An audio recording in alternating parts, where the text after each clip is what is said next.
Welcome to Don't Retire, Graduate, the podcast that asks you what you want to be when you grow up so you can graduate into retirement with a purpose and a passion. I'm your host and valedictorian, Eric Brotman, and after nearly 200 episodes and a year-long hiatus, Don't Retire, Graduate is back for Season 6. We'll be bringing you interviews with amazing guests every other Thursday, and on alternating weeks, we're hosting a new segment called Diary of a Financial Advisor, which we know you'll all enjoy. So please subscribe and check out all our new episodes every Thursday. Our guest today is a fascinating gentleman who's been helping young people get into college and, more importantly, helping families pay for it for over 40 years. Our guest is Dr. Kuni Beasley. He's been helping students reach their college goals of all types. Since 2011, Dr. Beasley and his team have helped students earn over $300 million in scholarships and grants, and students have been admitted to top institutions across the country, the Ivy League, the service academies, top-tier colleges and universities. His SAT and ACT prep program has been used in public and private schools in over 20 states. Dr. Beasley was the Dean of New College Preparatory Academy with 22 sites across the country, from Springfield, Massachusetts, to Hot Springs, Arkansas, to Palm Springs, California. Dr. Beasley holds a BS from Texas Christian University, an MBA from Oklahoma City University, a Doctor of Ministry from Tyndale Cemetery, and PhD from University of Texas at Arlington. He went to college for 22 years, and get this, he paid for only one semester. Dr. Beasley, welcome to the show. Thank you for having me. One of the fun things about a bio like yours is I don't even know where to begin.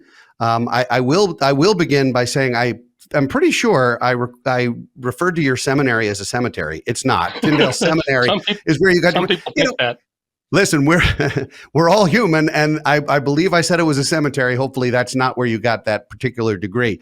Would you introduce yourself for our audience today and tell us a little bit about how you got into specifically this line of work? It's fascinating to me. Well, I was actually started doing this in the late 70s. I was assigned in the Army as a test control officer. One of my jobs was to find educational opportunities for service members so they could finish high school and get college degrees. And I really got into it, and I started doing research, and I've been researching this since about 1978. And I stumbled upon institutions that were very favorable to helping military people advance their education, and began to learn more and more and more. And of course, went off, got married, started having kids, and had to take care of their college. And in the meantime, I went to Texas Christian on full scholarship. I was on an ROTC scholarship. They paid for everything, plus they gave me money every month. And then I used the military GI Bill and a bunch of other things. And then with my last batch of kids, I put let's see if I do this. My wife was a high school dropout, and in 2014, she graduated from Harvard University with full honors, cum laude. I put her and her two daughters through college for less than $30,000. Oh my gosh! And with her part was $22,000. Most of that was the apartment in Cambridge. There's just ways of finding the money. You just have to know what you're doing. But most people don't know what they're doing. I'm going to say 60% of the college, whatever you want to call them out there, they are really not professionals in this. There's only about a handful of us who can really perform the brain surgery. What I tell people is most of the other people who are doing this business are ambulance drivers. There's about 25 of us who are brain surgeons. And so we know how to not so much manipulate the system, but where the opportunities are. And if you know where the opportunities are, it's like, what's the secret of walking on water? You know where the rocks are.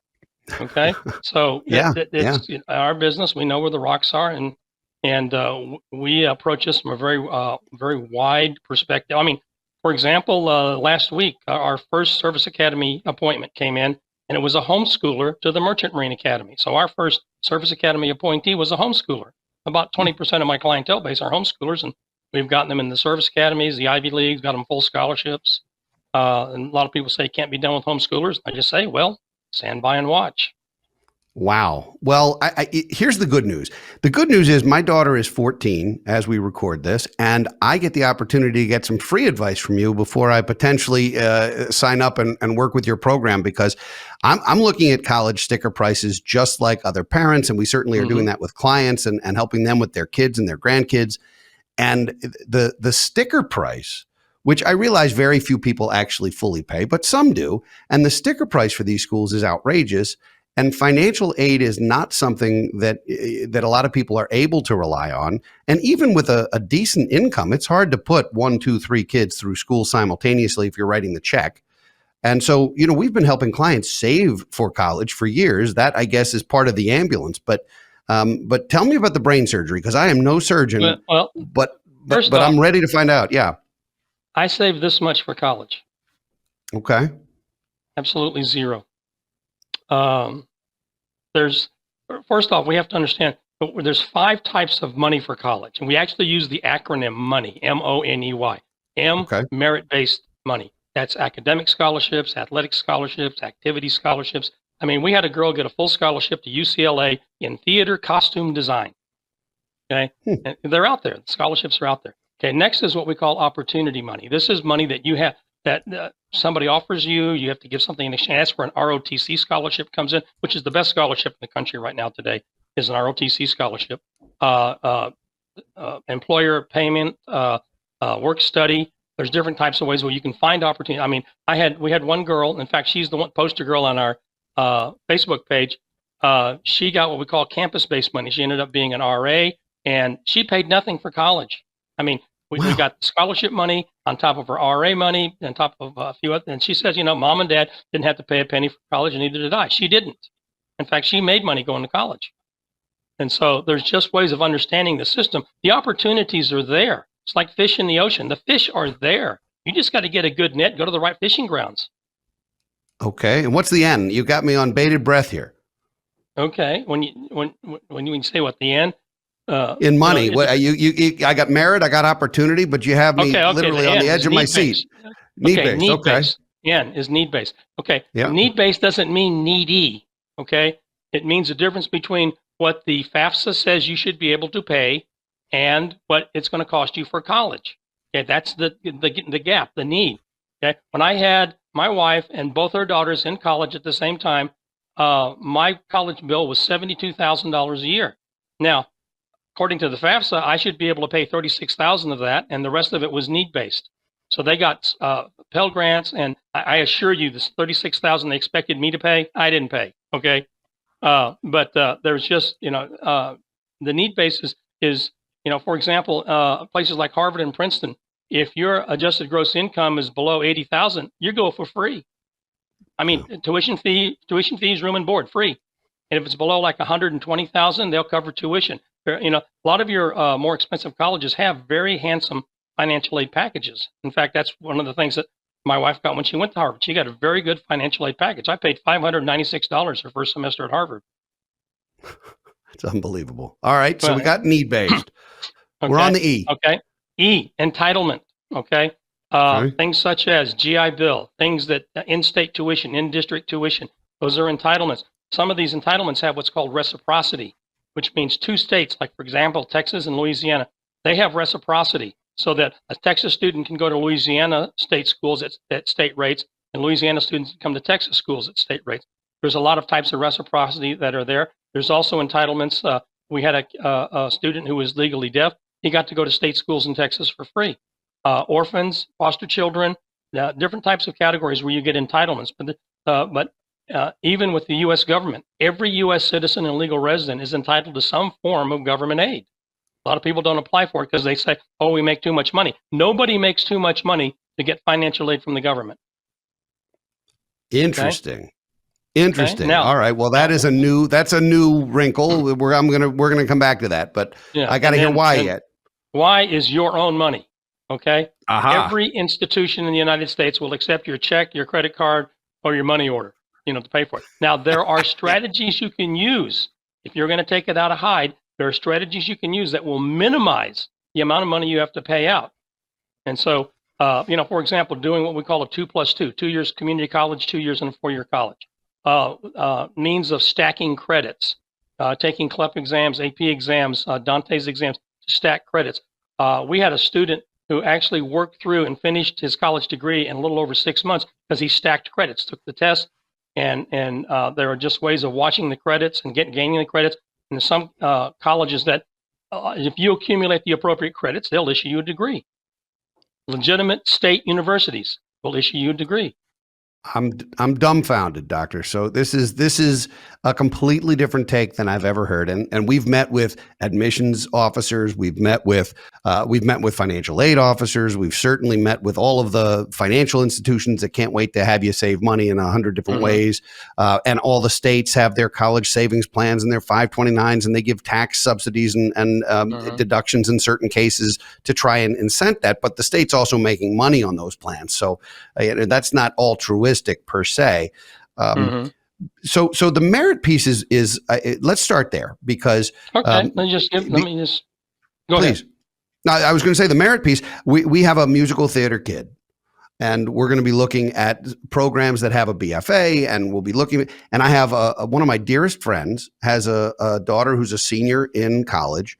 And they have to not only apply to all these schools, then have to audition for these schools to get into the programs they're looking for. And she's applying to 24 schools, which is also expensive. They're also doing 2 national auditions. There's one in Chicago and one in Dallas that are national, where lots of schools go to try and get into the program from a merit standpoint, from a talent standpoint. All of that costs a fair amount of money. And they, of course, have hired a consultant to help with navigating that process as well. So it feels like there's a lot of different, very expensive ways to go find this solution. And you're suggesting there might be some inexpensive ways to find that merit aid. Yes. Well, let me just give you an example. One of my clients is a member of the Dallas Symphony, plays trombone. Okay. Of course, both his boys are very musically talented. Both of them went to state. His most recent one is just graduated this last year, was all-state cello. Okay. Now, both of his sons got merit scholarships to the University of Alabama. Now, University of Alabama, automatic scholarship. You've got a 32 ACT and a 3.5, automatic, $28,000 a year, $112,000. Okay. Automatic. Now, they were both wanted to major in engineering, so they got the engineering scholarship and they got a music scholarship on top of that. Dad doesn't have to pay anything. He's got 2 kids. University of Alabama basically pays for their airfare. Now, that's at University of Alabama, of course, is a state institution. Is that true of private institutions too, or is this a state? You can do this stuff at private institutions. I had a kid, Chapman University out in California. He had nearly a maximum. He maxed the math portion of the SAT. He got a full scholarship, tuition fees, room and board. There's a lot of colleges out there. You have to target the colleges that give money away. You just don't go to any college and say, I've got good grades, good test scores, I should get a scholarship. Right. I mean, where I live in Texas, what would get you into the University of Texas in Austin would get you a full scholarship at the University of Texas at Dallas. Interesting. So some of it is which campus you're on. Yeah, I mean, we're not all that far. Yeah, we're not all that far from Penn State, where there are a ton of different campuses, and we're in Maryland, where University of Maryland's got a few campuses. So certainly that's an option as well. How much of the merit-based aid is based on the SAT and ACT? How much is based on grades? Because I get the sense that grade inflation is real, and that some of these weighted GPAs sound kind of absurd, and that schools are trying to almost inflate the grades of their kids so they can say, hey, look at all the schools we got into. Can we rely on grades very much, or is it really the standardized testing? You can rely on grades because most of the colleges will look at unweighted grades, because the weighting system is too much variable. And they'll look at the test scores. Now, we went through the test optional phase, which was a disaster. Of course. People still don't realize that although it was test optional, you were half again more likely to be admitted if you had test scores that were at least in the median 50% and higher than you were if you didn't turn in your test scores. Okay. And the other thing is a major Ivy League college, I'm not going to mention its name. They had a windfall of $7 million of additional revenue because people were applying on a wing and a prayer and without their test scores. Now, of course, it drove down their admission rate, so it made them look more exclusive. But just because you had more people apply, and they made $7 million more money, and it became a cash cow on application fees. Yeah, application fees. I don't think a lot of colleges are still going to keep test optional because it's a revenue generator. Oh my goodness! All right, yeah, so you got to remember these places are businesses. I mean, in Harvard University itself, Bill O'Reilly says it's a hedge fund. It's not really a college. Well, which makes me wonder, and this is a show for a different day. It makes me wonder why they're tax exempt. And I know that'll make me real unpopular real fast, but at some point, are they really nonprofits when they have billion-dollar endowments? I don't know. It's hard to argue. But the money goes back into the school. It's not paying dividends. Okay, Right. and it is Well, that's paying fair. for. It's got. I've had 3 students there in the last few years, and it paid for their tuition and fees, room and board. So I don't Okay. complain about that too much. But Fair but enough. again, it gets back to understanding how to navigate this maze. Um, and most people don't know. I mean, your high school counselors don't know. Most of them couldn't name the Ivy League colleges. Uh, and Hmm. I do have a anecdote here. I used to present at the Texas High School Counselors annual conference in Galveston until Hmm. about 7 years ago when I had a workshop and there was about 40 counselors in the room. Half of them had PhDs in counseling. And I asked, okay, name the Ivy League schools. And it wasn't until one of the ladies Googled it on her phone that we got an accurate list. Oh my goodness. You want to try it? I know what they are. I can do that in my Hey, sleep. You okay, put me go. on the spot. Columbia, Okay, this is the right Brown. answer. This is the wrong answer. Okay, Columbia, Brown, Dartmouth, Penn, Harvard, Princeton, Cornell, and Columbia. You got it. You're the first person that's done it. The Ancient Eight. Well, I went to Penn, so it's a little bit Okay, unfair. it helps. I knew those. I Yeah. knew those schools cold because I Yeah, was lucky enough to attend one of them. But yeah, Well, what and we do is that's amazing. I do an acronym. I say, okay, here's your acronym: BCCD. Happy, take out the A. BCCD: Brown, Columbia, Cornell, Dartmouth. H: Harvard, Penn, Princeton, Yale. That's good. I have people who still. I have family members who still think I went to Penn State. They don't know what Penn is, but that's fine. And I they'll had a put great experience Stanford in there. the Ivy League, Duke in the Ivy League, Chicago. And I said, MIT. Stanford can't be in the Ivy League. If it was in the Ivy League, it couldn't go to the Rose Bowl. Because That's the Ivy funny. League is an athletic association. Correct. And it's funny. I met somebody who was a Stanford alum recently, and I said that's the wannabe Ivy of the West Coast, and she didn't love that, but it's fine. They do get to go play football over there, so that's good. Yeah, Let's talk about need based because the FAFSA is something, and of course the FAFSA got adjusted a year or so ago, and oh yeah, and it was a cluster because it looked like the government put out some new forms before they were ready, and applications were being delayed, and it just didn't work. FAFSA sounds kind of like a nightmare, and we represent folks.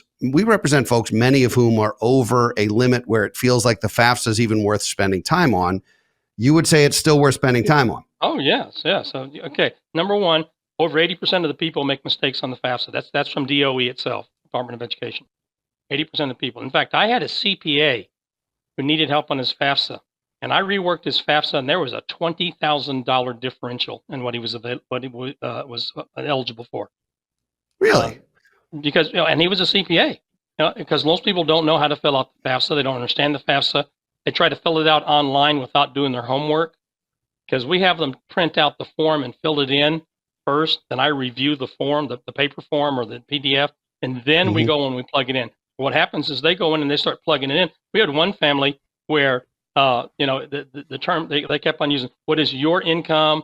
What is your assets? And the parents were filling it out, and they were filling it out for themselves. So according to FAFSA, the kid made $80,000 a year.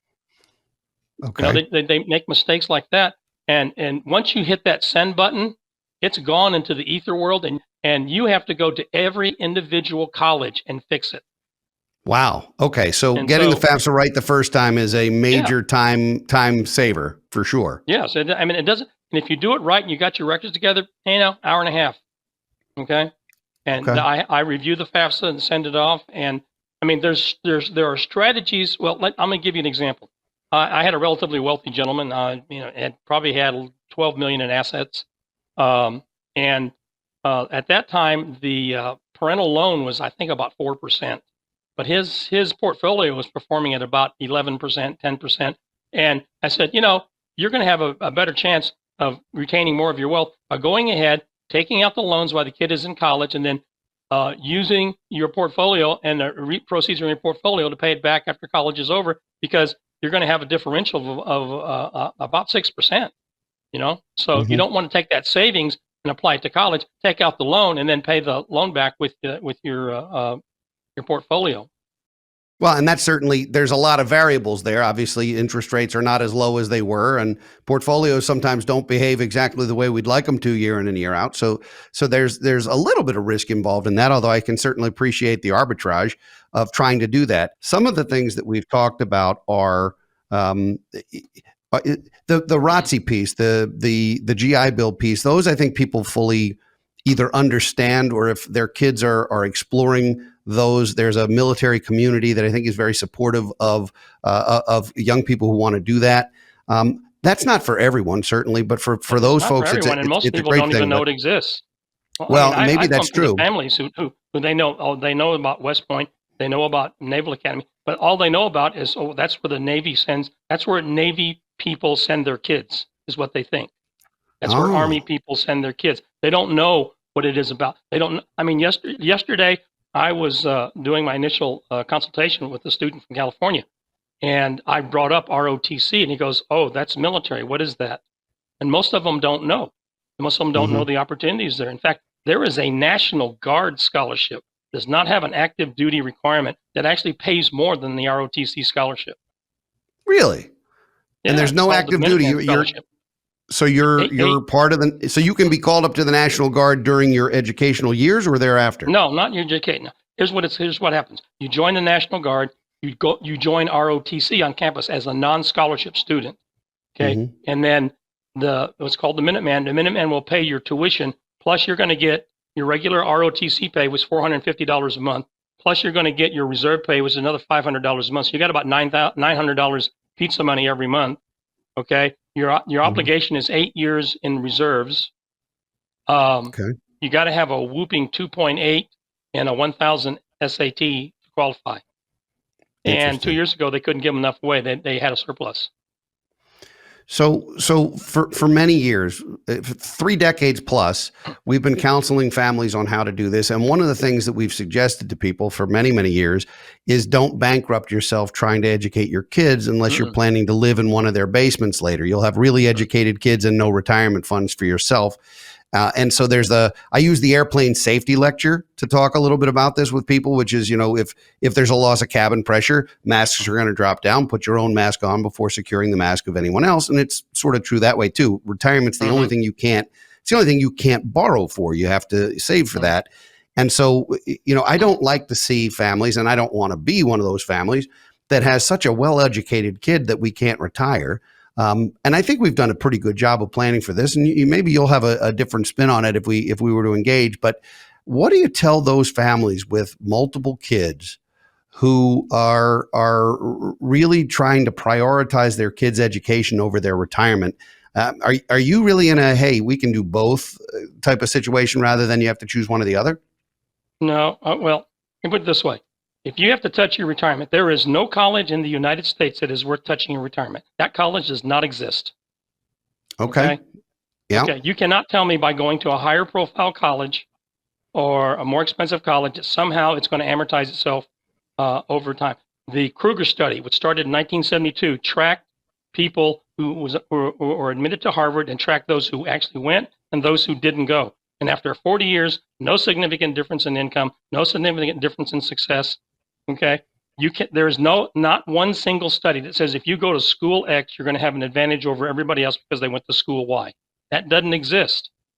That So a is lot of that people, is extremely quotable, Doctor, and I know we're going to see that again because that is I think gospel. So what are we seeing in lieu of that? You don't want to touch your retirement, you don't want to touch your long term money, okay, but you want to you, make sure your kids have an opportunity. okay, you start early. Like in your case, 14-year-old, she's in the ninth grade, right? Yep, sure is. Okay. Every day after the first day of the ninth grade that you are not on a formal program, you're losing $100 a day of opportunity money Interesting. because you need to Uh, start early. And because see, a lot of people think, oh, we've got time or whatever, or we'll get around to it. And then they come to me middle of the junior year. What do we do now, Dr. Beasley? And I go, I told you 2 years ago you should have started. So what you do is you start building the resume. You start building it. You start testing them early. That you need to get them in the SAT and ACT early. Test early and test often. hmm. Because the colleges will always take your best score. All of this myth about they average your scores and those kinds of no, not a single college in the country that will average your test scores. They will always take your best scores. In fact, most colleges will super score. They'll take your highest component score over multiple tests. Harvard does that. So, Okay. so you want to get your testing strategy set up. You want to get good grades. There's no substitute for good grades. So one of the things that we do with our kids is we package them. Okay. We want their resumes to shine. So we just had 3 students finish the congressional award. This is where your congressman awards you a gold or silver medal for your self-development and community service.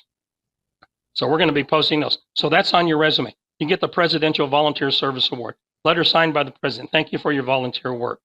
Okay. We work with them, things like going to Boys State and Girls State, because that's the highest single honor you can get in high school. Most people don't even know it exists. Most high school counselors I'm not familiar with that. I'm not familiar with that. But the people in the admissions office, they know what these things are.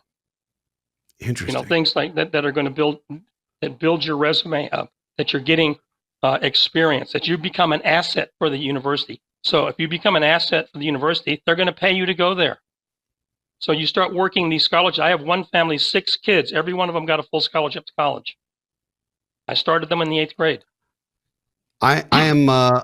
Have you written a book, or you're not giving out your secret sauce? Because that's well, I'm starting to do a series of essays that I'll be developing on this. I don't, everything that I've learned, somebody else can learn. You can, it's not. There's no secrets about these things. I just know the information. But it's like your surgeon. Your surgeon knows the information too. And it's on. You can go to YouTube and learn how to take out your own appendix. Russian doctor did it in Antarctica. Okay.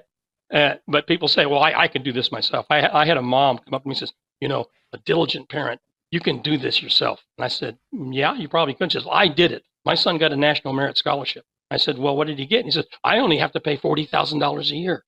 I'm sitting there going, National Merit, and you have to pay money? Okay. You get a National Merit Scholarship, the colleges will line up and start throwing, gifts at your feet. But some people will go to a different college and not take the money from, colleges that are offering them lots of money. Interesting. It's like John Dillinger says, why did you rob banks? Because that's where the money is. All right. Well, I think there's going to be a line around your door after this show goes live, because a lot of people are going to want to talk to you.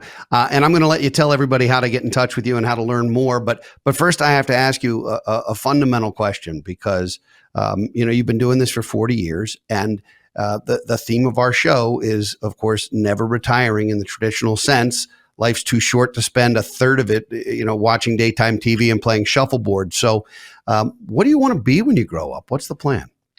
Well, I want to be a little bit lighter, and but I'm going to continue to do this. I'll die at my desk like Einstein did. I just turned 69, and I'm going to continue to do this and help people and develop this and find new ways of doing this. Because I've got other things I want to work on. I've got a learning program where I can help people transform and raise their grades significantly. I've got different things I want to do that's going to be able to advance human capital. And so that's really, I'm going to focus on that and continue to do this, continue to help people get into college and save money.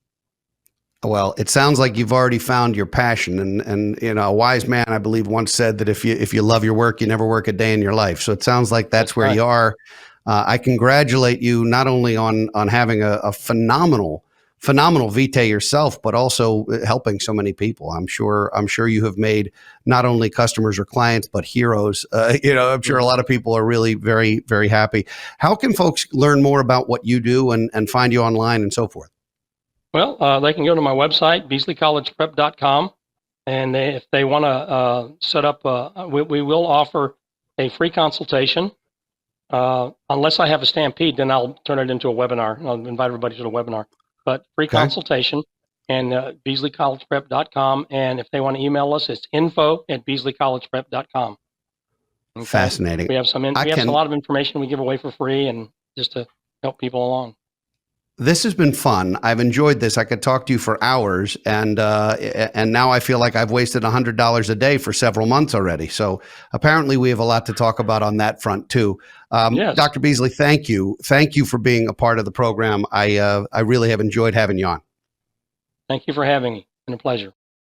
Thank you all for listening today. If you enjoy our show, please subscribe, leave a rating on your favorite podcast platform, and share it with your friends and family so they can join you on your journey to financial freedom. If you'd like to send us a topic or idea you'd like to discuss in a future episode of Don't Retire, Graduate, please post it on our Facebook page or tweet us at Brotman Planning.